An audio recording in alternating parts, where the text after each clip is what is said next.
border pizza.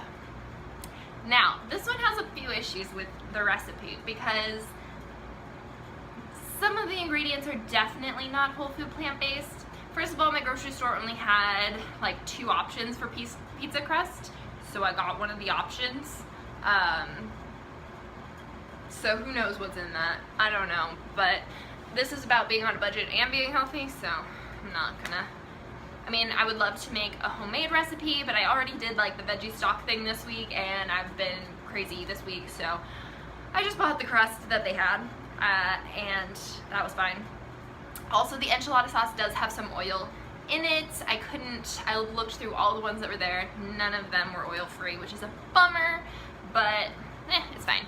Sorry, hold on. There we go.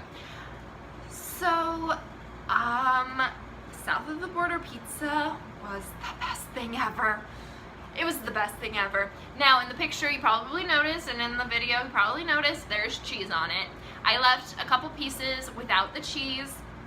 I was sharing this with my significant other, and he doesn't actually like red bell pepper, and so at that point this pizza was just going to be black beans, enchilada sauce, and some avocado, which actually sounds fine, but I had bought cheese to go with the breakfast and lunch items for this week, so I figured, oh wait, I have a bag of cheese, I'll just turn this into a real pizza for him. And that worked, and it was so good. And it was so easy. You just open, okay, so you have the crust, you just pour a can of enchilada sauce on. I definitely used only like half the can. And then you just sprinkle on the black beans and the bell pepper, and you cook it for 15 minutes, or was it 20 minutes? Something like that. And it was so good. The edges of the crust were a little crisp, which was amazing. And then at the end you just put sliced avocado on top. Oh, it's so good. And the crust I bought came with 2, and I have leftover spaghetti sauce, so I think I'm just gonna make a normal pizza in the next couple days. So I got 2 pizzas actually out of the price of this, plus some leftovers. I could actually probably have made a whole other recipe of this because I didn't use all of the red bell pepper. Black beans I always will now just have in my cupboard, and I only used half of the can of enchilada sauce on the first pizza, so the only thing I don't have anymore is the avocado. So that's cool. Alright, okay. So it says this made 4 servings. No, it didn't. It made 2. Because it was so good. Okay, I ate half of it. I ate 2 pieces that had no cheese, and I ate 1 piece with cheese because I wanted more of this pizza, and it was also really delicious. And I couldn't stop myself. So it definitely wasn't low calorie, and who knows if this was really a super healthy recipe. Maybe if I had made it all from scratch it would have been, but I don't care. It was good. It was really good. Okay, so it says for 4 servings, which I mean he did just eat, there's still a piece left in the fridge basically.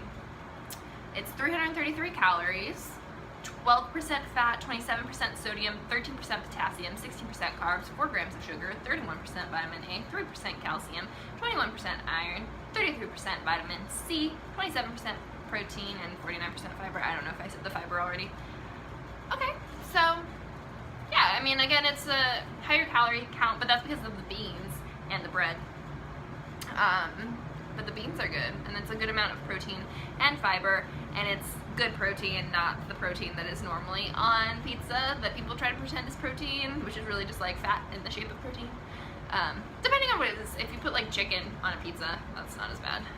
But like sausage and pepperoni are not super healthy forms of meat. Sorry if you thought they were. Which is not to say that I don't eat those things.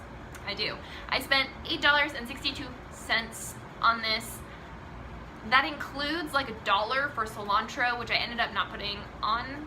There were a couple recipes that called for cilantro this week. I don't like cilantro, and a lot of recipes this month have called for cilantro, and I put them in because sometimes I like cilantro, so I was like, I'll give it a try, and it's just further confirmed for me that I don't like it. Because once it came time to put the cilantro into the recipes, I was like, but I don't need it.